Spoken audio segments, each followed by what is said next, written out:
This is the second part of a two-part episode on the American GI resistance movement during the Vietnam War. So if you haven't heard the first part, our episode 10, I'd go back and listen to that first. Today, we continue our conversation with Jerry Lembcke, a Vietnam veteran turned author, sociologist and professor, about other aspects of the movement, his experiences in Vietnam veterans against the war, and how it's all remembered today. I'm John. And I'm Stephanie. And this is Working Class History. Gonna lay down my sword and shield down by the riverside, down by the riverside, down by the riverside. Gonna lay down my sword and shield down by the riverside, study war no more. One thing that went along with the counterculture in the United States was a lot of drug taking. Was that something which spread to... A lot. Yeah. Yeah, well, most what I saw and saw a lot of was simply pot, which now sounds so innocent. But then it was very illegal, and it was very much a part of underground GI activity in Vietnam, a kind of, well, definitely off the books, illegal, illicit. You know, the drugs were bought on the market, bought illegally, had to be, moved around illegally. All a part of this. I hadn't used the word underground before, but that's a key word.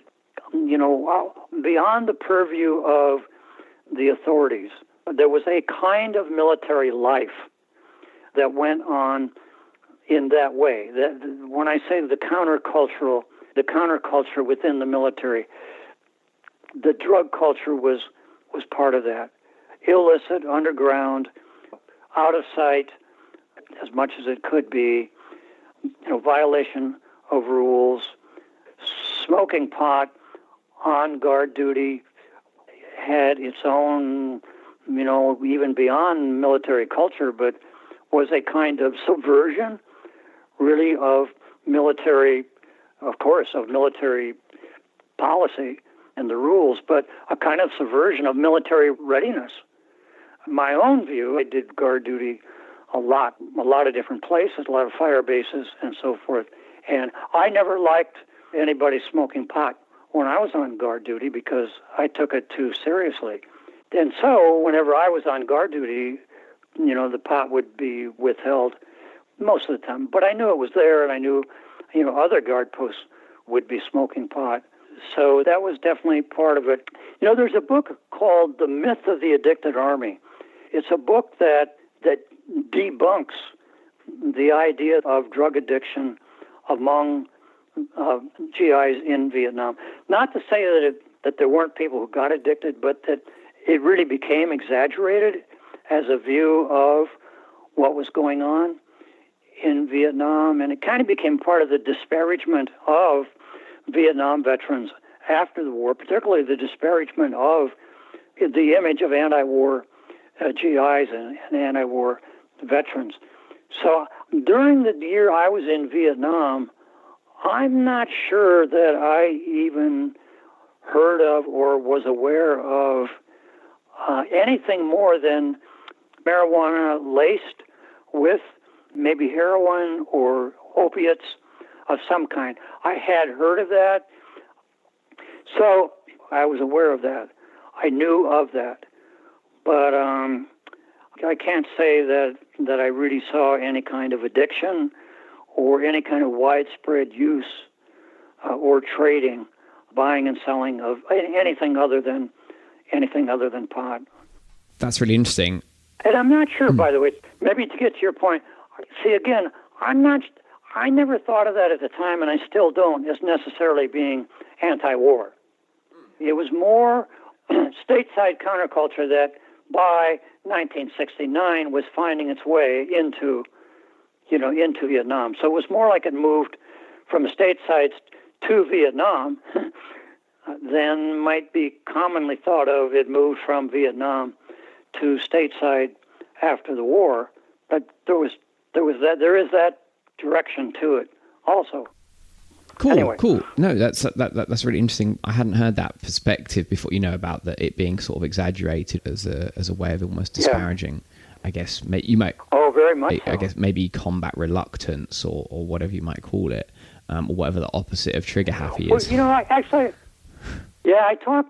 fairly recently I talked to another Vietnam vet, and he was in the field more than I was, and he said that anytime he was ever around, like on a patrol or something, he said nobody would smoke pot. And it was for reasons of being straight enough to be able to defend yourself. And I told him, I said, that surprised me to hear him say that. There's a variety of stories about this, for sure. Okay. So if, talking about the sort of resistance to authority, this general kind of resistance, not necessarily political anti-war, but general rebellion or the underground. Do you have any idea how widespread that was amongst, was it a small minority or was it, a quite sizable chunk? Oh, I think by 1969, when I left in February of 70, it was widespread. There was no doubt that it was affecting, the term was military readiness. Absolutely no doubt about that. And, part of the Nixon drawdown, that began in 1969, besides opposition to the war, stateside, was simply the lack of preparedness of the military in Vietnam to carry out the war.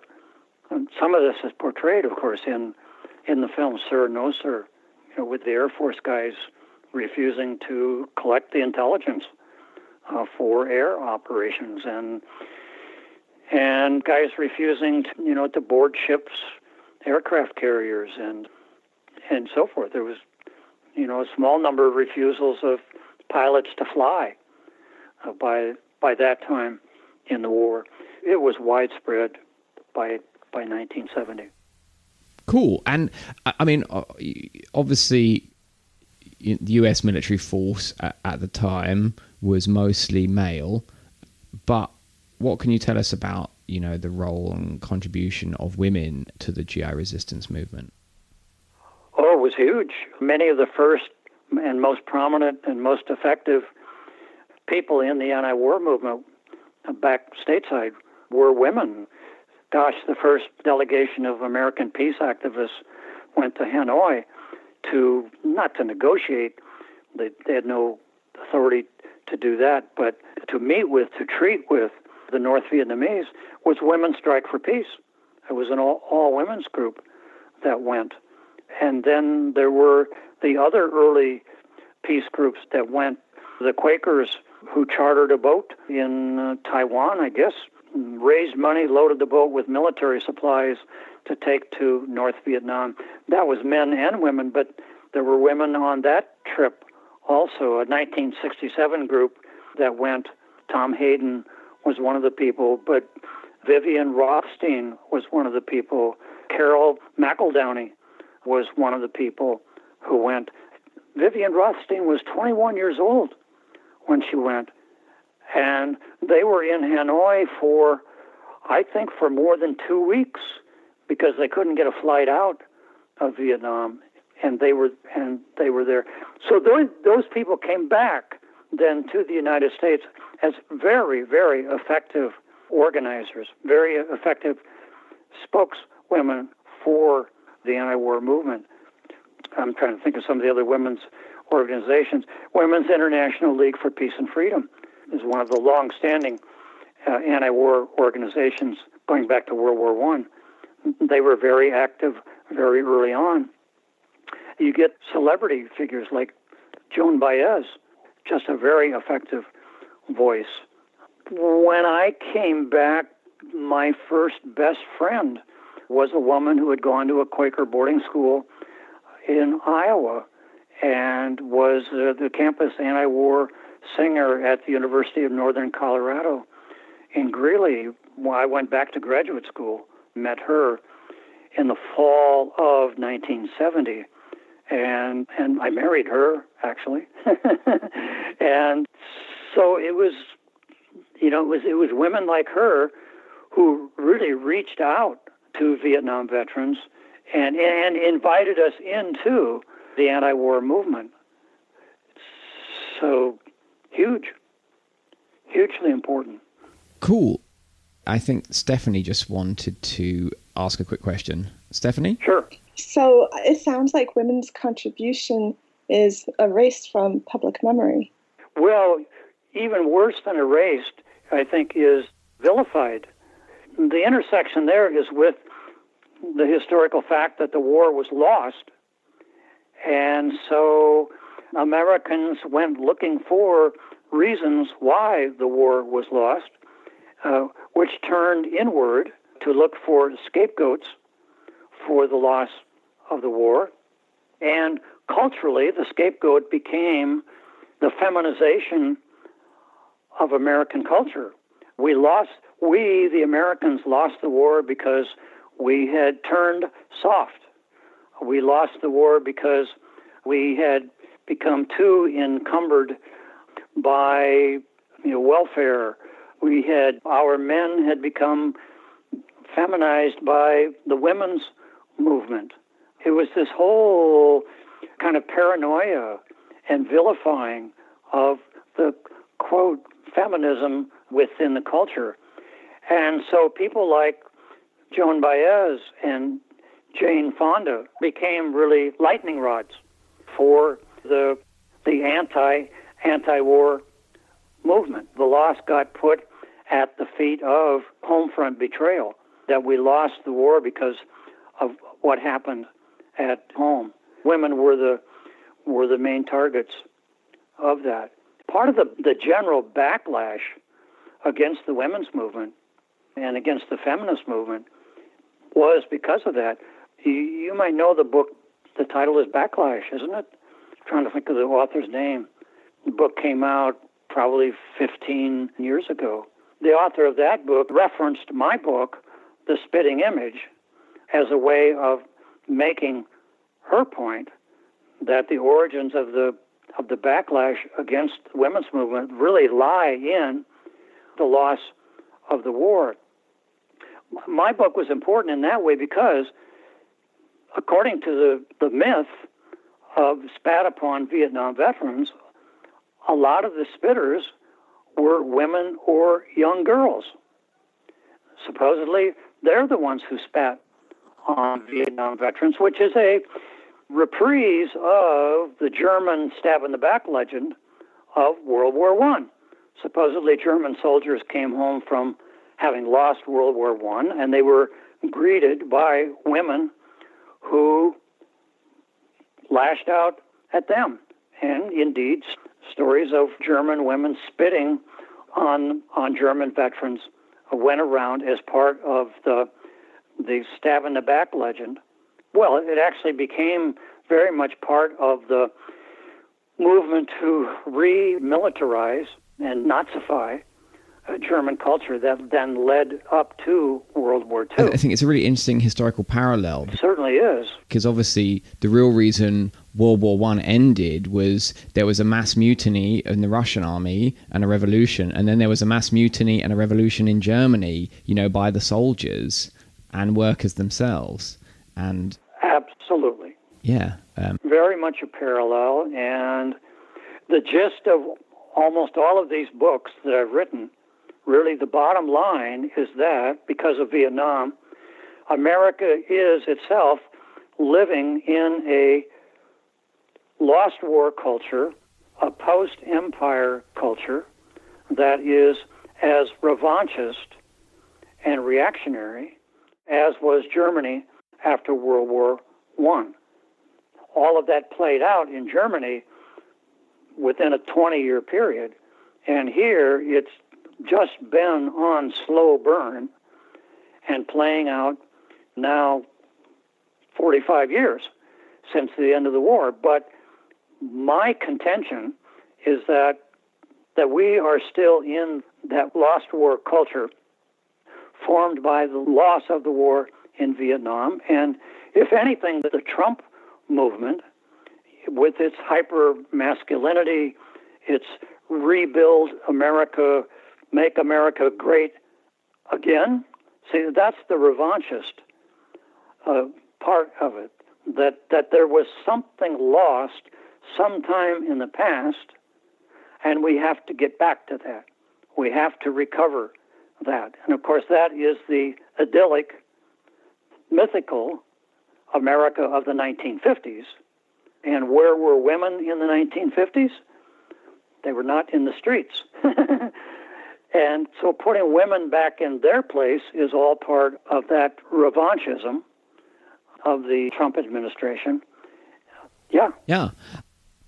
You're exactly right. It's very parallel, and that's very much what my these last 4 books have been about.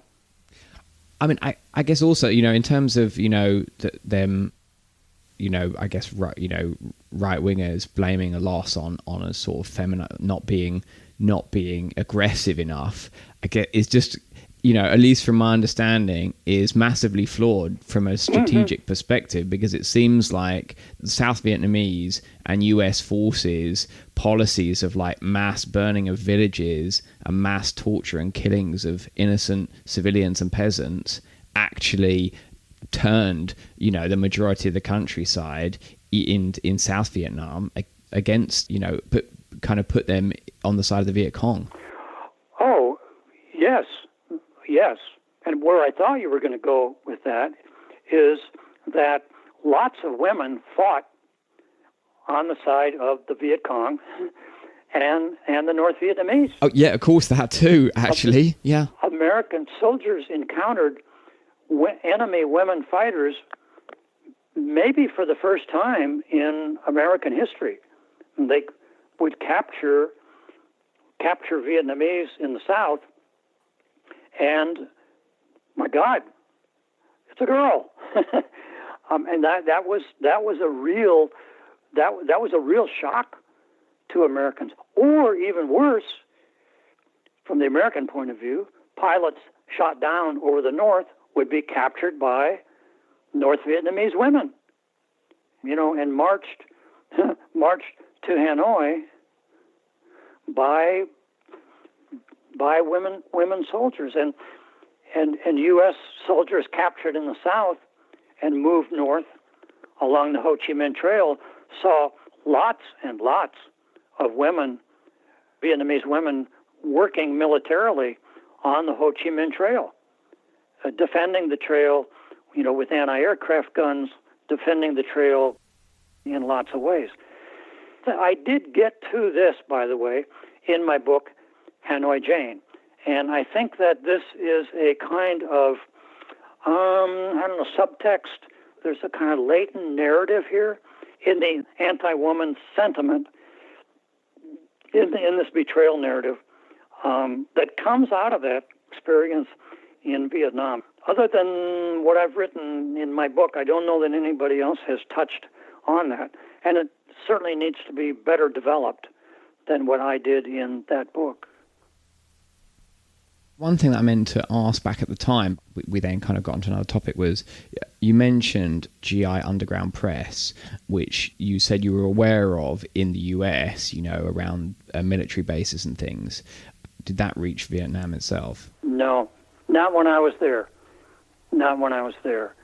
I think maybe about the time I left, it probably was reaching there, but I did not see any underground press. I was aware of something called pirate radio.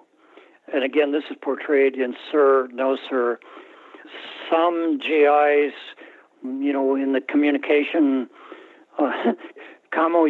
communication units, patched together some kind of clandestine radio operations. I think there was more than one. And I did hear of that, but I don't think I ever heard any of those broadcasts myself. At least I don't remember, or if I did, maybe I didn't know what I was hearing. We did hear, I guess we call it Radio Saigon, portrayed in the film Good Morning Vietnam, the Robin Williams film, which I love, by the way, that film. And we did hear those broadcasts that sometimes had their own anti-war flavor to them, and thus sometimes would be censored and kicked off the air. But that was it. The first anti-war newspapers didn't appear, even stateside, until sometime in 1968, if I'm not mistaken. So, it would have taken a while for that stuff to find its way abroad. And in any case, and maybe then, even maybe in Saigon, it would have been, then it was called Saigon, maybe would have been around, or in other big, large military installations along the coast. But that's not where I was. I was more inland, smaller places, more confined and more controlled. And a lot of times when I hear stories about GI resistance, I mean, I'm thinking, how would that have ever happened where I was? Because we were really under the thumb of military authority. So, things really had to be underground. When you're that far out, when you're out in the boonies, I don't know how newspapers even would have gotten out there very easily. Guys could, like I did, I brought back stuff from Sydney on R&R. So, that would be one source of things. That's really interesting, actually. And I mean, I was kind of maybe aside from the interview, but in terms of, what you said about the type of base and even the geographical location, I think it would, because, as well as doing this podcast, we're doing some stuff like mapping social movements kind of geographically and through time. And I think it would kind of be really interesting to try and map out some of these either concrete incidences and data and kind of see, whereabouts the stuff happened and what was. Do you see what I mean? Like, and I think that'd be a kind of interesting bit of research to do at some point. But it sure would be. But because that's interesting. I hadn't really thought. I hope somebody is listening. An enterprising graduate student who's looking for their PhD. Yeah. No. Exactly. And this is one that's waiting to be done. Fingers crossed. You came back to the United States in 1969. Early in 70. Yeah. Oh, early in 70. Okay. Back in the US, how was the GI resistance represented and portrayed? And do you know how much popular support it had? Well, I came back ready to join the anti-war movement, and I came back looking for the anti-war movement. And contrary to the stories today that anti-war activists met returning GIs at the airport and harassed them and spat on them, I was disappointed when I landed at McChord Air Force Base, was processed through Fort Lewis in Washington, and then it went to SeaTac Airport, and I was disappointed that I didn't. There was no anti-war people at SeaTac, so I was looking for the anti-war movement, and I found it shortly in the Denver area of VVAW, and joined up with VVAW by the spring of 1970. I was quite active by then in VVAW. And yes, by that time, VVAW had quite a presence. The first, what it called the Winter Soldier hearings that asked for testimony about atrocities in Vietnam and a lot of the same kind of questions that you're asking, called for GIs to offer their testimonies. Those got a certain amount of news coverage. Vietnam veterans had become, by that time, pretty regular participants in anti-war activities, marches, rallies, speaking at rallies and so forth, marching as their own contingent in anti-war marches. And so, I know, the American people were very, very well aware by that time that people were coming home from Vietnam opposed to the war and were joining the anti-war movement in large numbers. So again, that was one of those. The turning point was fall of '69. The really fall of '69 was a kind of a real coming out for VVAW. It had been in formation since 1967, but it really kind of stepped out, outed itself publicly in 1969. And so from then on, the GI Press had really taken off. There were lots of coffee houses near military bases. So it was very much a movement. And I mean, being part of a movement like that, and, being part of a community of resistance, how did that feel on kind of a personal, emotional level? And do you have any, are there any particular instances of it that stay with you? Oh, absolutely. A lot of veterans report coming home being well received by friends and family, but with not much interest in where they had been the last year, and really not finding a community with whom they could debrief and commiserate about it. But that's what the anti-war movement was for lots of us. The anti-war movement was the community that we came back to, the community that we found or that found us, people who wanted to hear our stories and wanted us to hear about what the anti-war movement had been doing in their behalf. And so it's really, your word of community, I think, is really, in a lot of ways, the key word.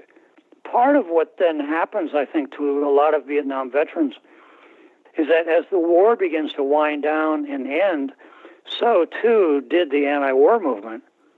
And so people who had found a place, a home, so to speak, a community within the anti-war movement began to lose that then as the anti-war movement dissipated, and were then kind of left hanging, well, what now?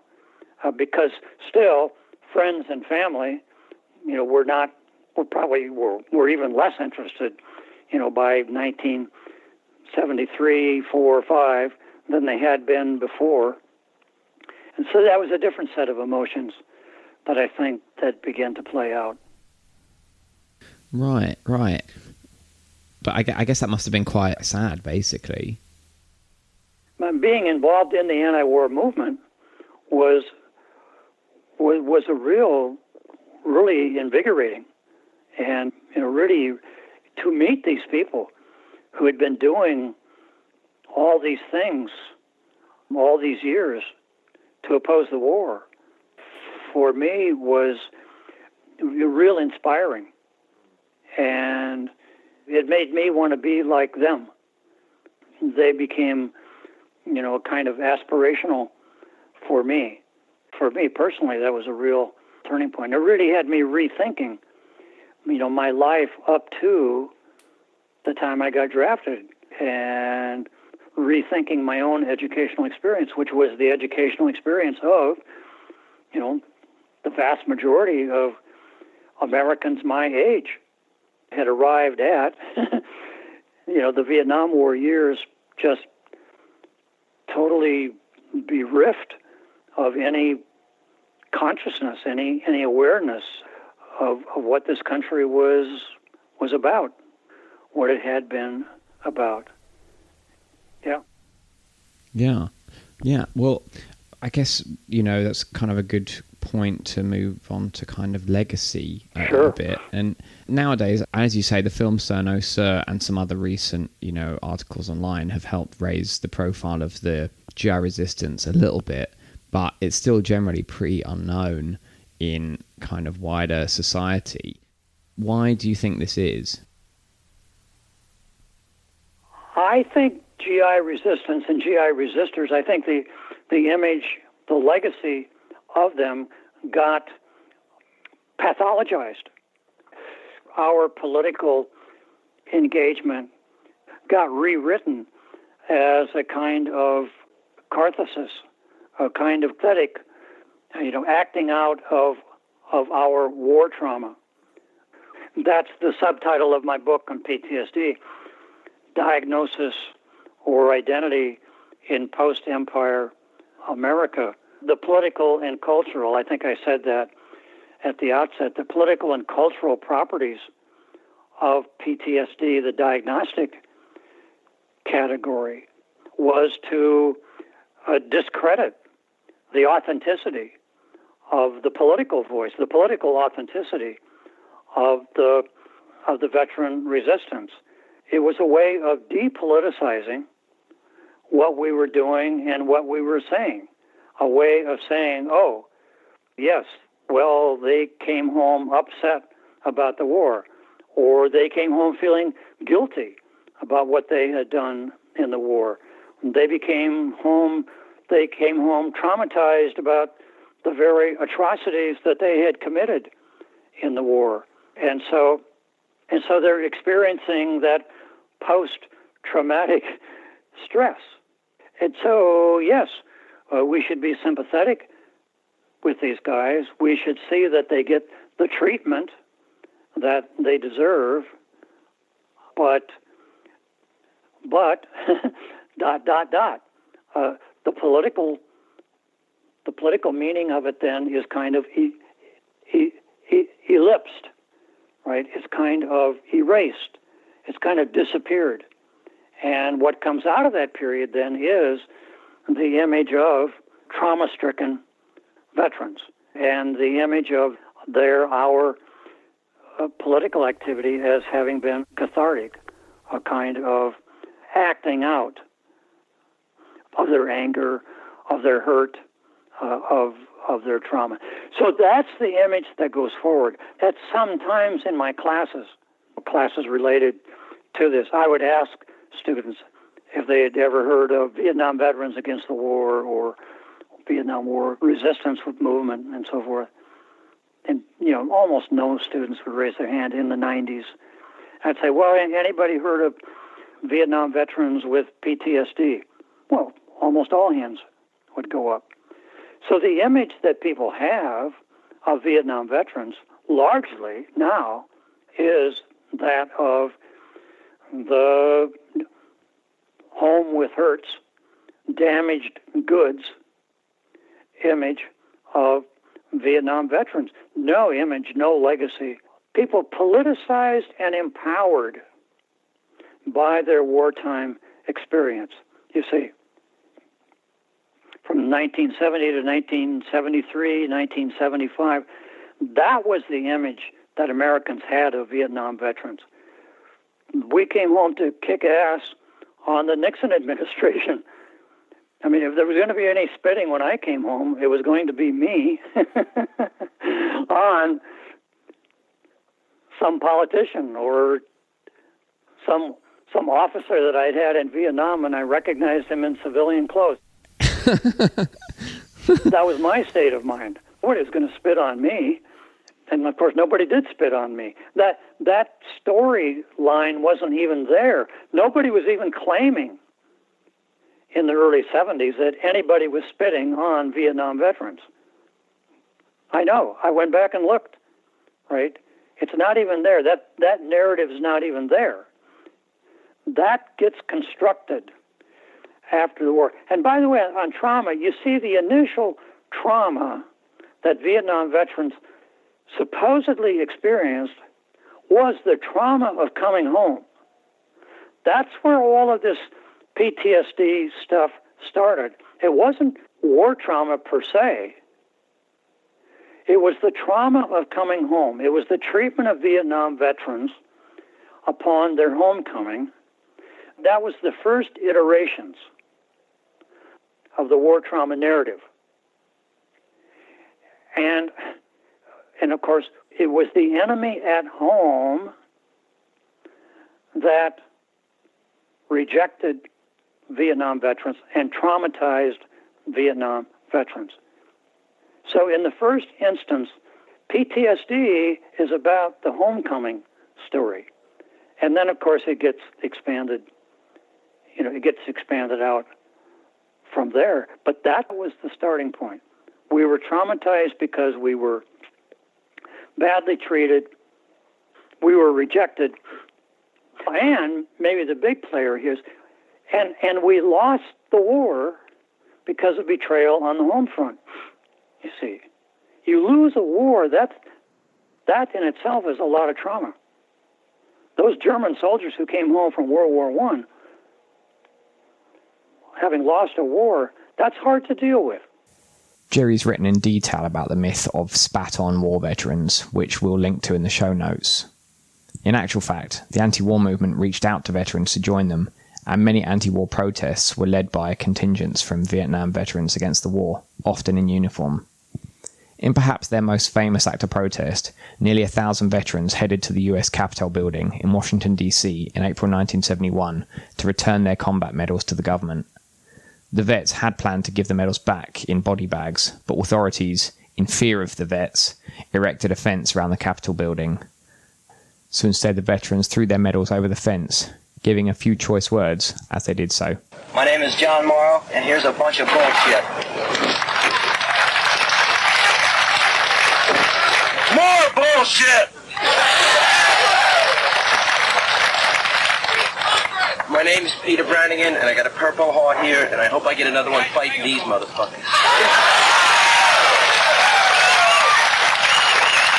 Robert Jones, New York, I symbolically return all Vietnam medals and other service medals given me by the power structure that has genocidal policies against non-white peoples of the world. Right on.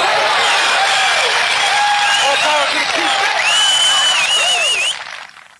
When the US was forced to pull out of Vietnam, a convenient narrative had to be devised to explain what happened. You say, well, why did we lose the war? Who was the enemy? Well, it wasn't the Vietnamese. They could have never beaten us. It was our own kind. It was loss on the home front. It was betrayal behind the lines. It was the stab in the back. You see? And there was a gender to that, right? And that was easily gendered because who was it who was really leading the anti-war movement? Well, a lot of them were women, or if not women, male long hairs,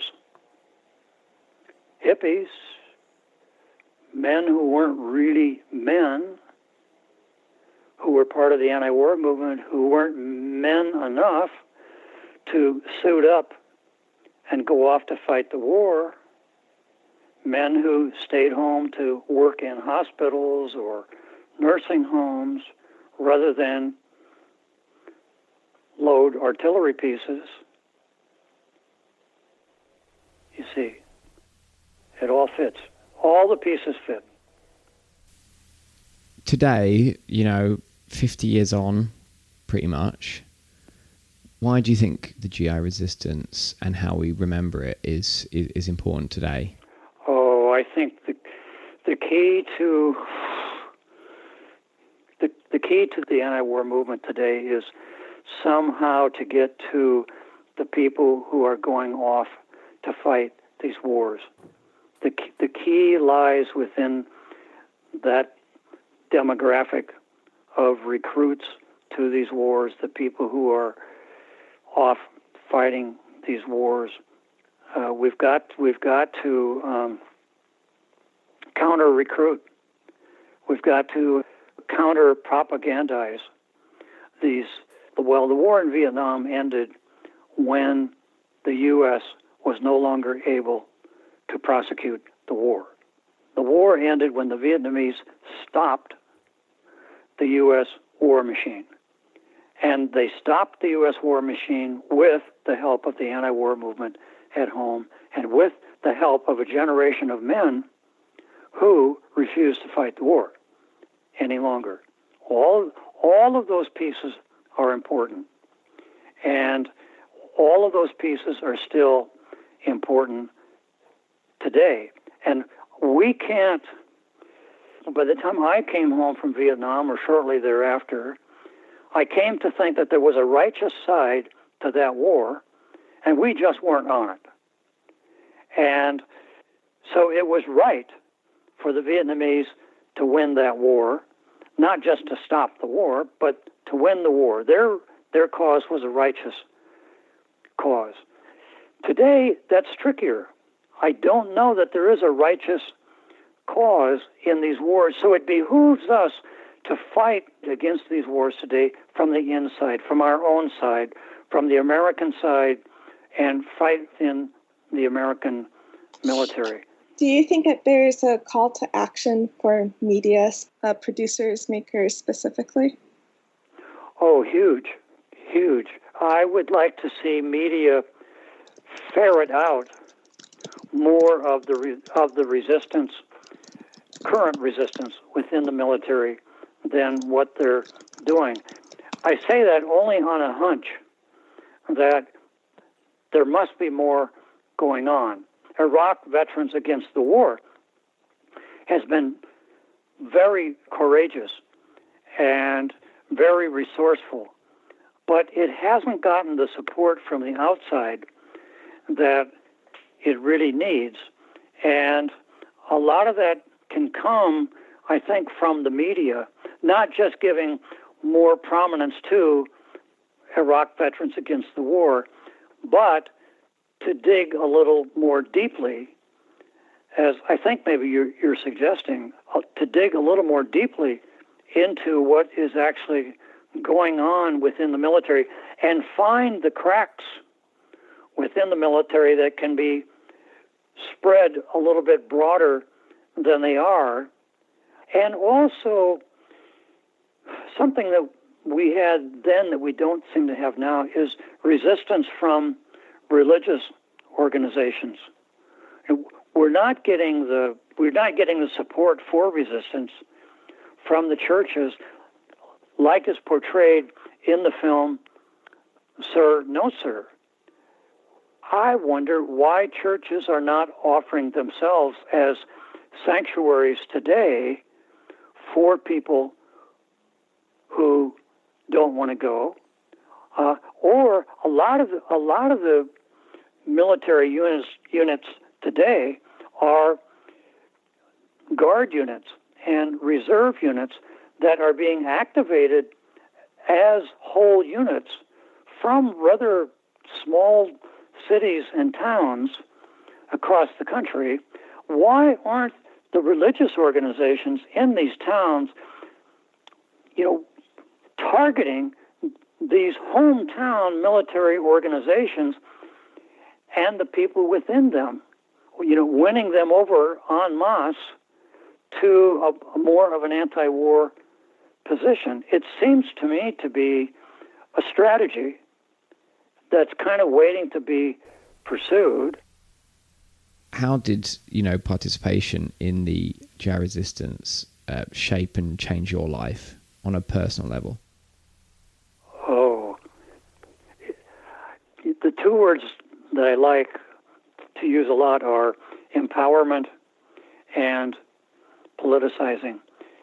Both of those, but I think for your question, I think it's empowerment. In VVAW, I met some of the best public speakers, some of the most effective, and a lot of that was people with a lot of self-confidence, a lot of, chutzpah, courage, innovative thinking, not intimidated, audacious personalities. And they kind of became role models for me. And then at some point, there has to be an academic component of this, just wanting to know more about the war and how the United States got into it, and thus how I got into it. What was it that I got swept up in that drug me into this war? And for about 3-4 years after I was home from Vietnam, I was just like a sponge. I read and I read and I read. And even though I had already been to college, I was a math major, I really began to educate myself. And that was very empowering. And of course, it was very politicizing also. And it was very much a part of, to use the word that you gave me, community. Being around other people like that that I'd never been around before. I had never known people like this, people who were Quakers. I've met people who had gone to jail rather than going to the war. That was all part of it. What is something that, you wish sort of people wouldn't either know or remember about that whole Vietnam era and what happened? Well, the thing that keeps coming up in conversations, it's the generational thing. Why? And there's no answer to this, which is why I think the question continually needs to be asked. What was there about that generation, that 60s generation, that turned out the people that it did? And mostly when I think about that, I think about people in the anti-war movement. But as a subset of that, the military people who then joined, like myself, who joined the anti-war movement. I've just been doing some reading recently about these young people who went to Hanoi as part of these peace delegations. I mentioned some of them earlier. Tom Hayden, he was 26 years old when he went to Phnom Penh in Cambodia by himself and negotiated the first release of U.S. POWs from the Viet Cong. I would not even just wanted to have been a tourist in Cambodia.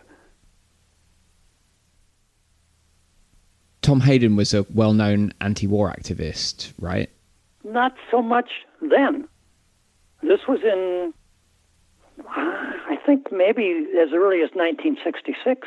In any case, he was 26 years old. Those countries were not pleasant places to travel in, for just basic health reasons and security reasons. And in the 1960s, you know what I mean?